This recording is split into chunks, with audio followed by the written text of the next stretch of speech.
We are surprised that the statement was released in the middle of the night. It's a very irresponsible way of putting out such an important report. Clearly indicates that the pilot is at fault without telling that the pilot is at fault. This is what we were saying is irresponsible, and this would lead to further speculations among the public.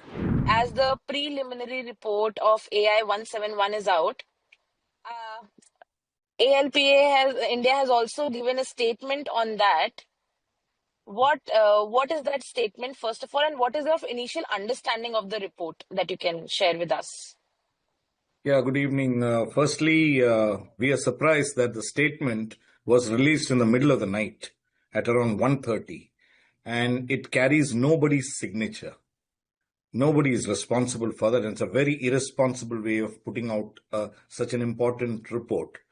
We've always maintained that you should have some kind of transparency, and the personnel involved in these investigation should be specialists. They should be pilots, they should be engineers, there should be other facets of subject matter experts who should come in and contribute or should be invited to contribute. Now you have put out something which is more confusing than when it started off, and it clearly indicates that the pilot is at fault without telling that the pilot is at fault. And the entire media has taken it up, so much so that people are even saying it's a deliberate act of sabotage slash suicide. This is what we were saying is irresponsible, and this would lead to further speculations among the public. Okay, sir. Sir, also, you have also been a pilot in the past. What, in your expertise, you can think of could be the cause of both engine fuel cutoff switches to move from run to cutoff within just 1 second? Could it be mechanical defect, electrical defect, or software malfunction? How do you want to put it? See, first let's assume without data, when we speak without the DFDR data, it is again Amar Chitra Katha. Okay? We are all telling stories. Now, if the start switch, that is the fuel control switches, have gone from run to cutoff and then back to run, that means the pilot is following a checklist of dual engine failure. It says cut off, put it back again, so that the engine electronic control swaps and there's a good chance of the engine starting back again. As the report mentions, one of the engines had begun to start up. Now that's as a part of the checklist. Now, if you just put that the pilot, it says the fuel control switches transitioned from run to cutoff. What do you mean by transition? It fell on its own, or did the pilot do it? Why don't you write that there? Because everything is very clear in the DFDR. If you touch it, and such an airplane, even if you touch it, you will know whose hand has touched where.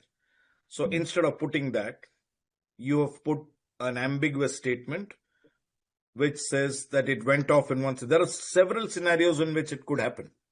Now, people are confusing the fuel control switches with the fuel shutoff valves. So these are very, very technical terms.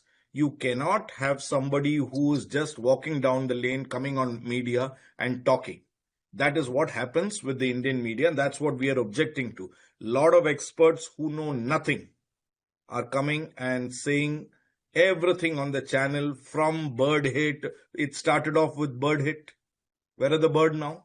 It started off with the flaps not in position. What happened with that?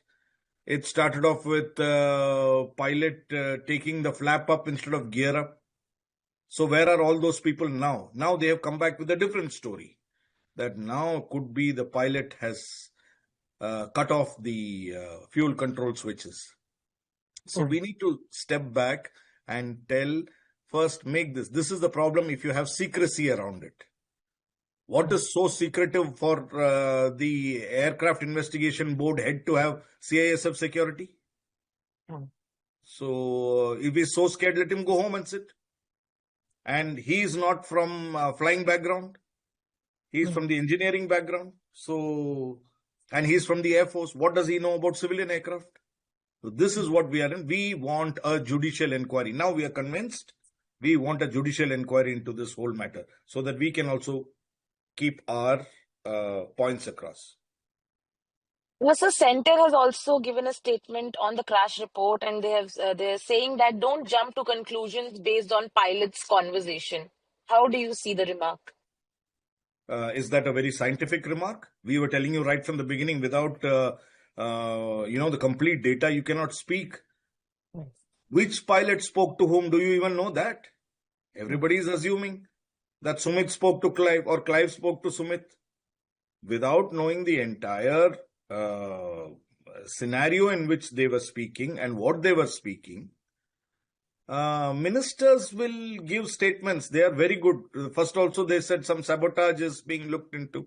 So we don't expect anything intelligent from their side, but then they have to do their job. So they're doing it. That we don't even take cognizance of. Lastly, sir, what is there any action that ALPA India is thinking of going forward? Like you just mentioned that judicial inquiry is what you are demanding, the association is demanding. So, Yes. what is the way forward for the association now in the particular See, case? our legal cell has to get back to us. We are mulling a public interest litigation or going to the Supreme Court to say that this what we feel as industry veterans, we feel that a fraud is being perpetuated like every other crash investigation. We want judicial oversight and transparency. This is our demand. We will do anything to get there. Cost is not an issue for us.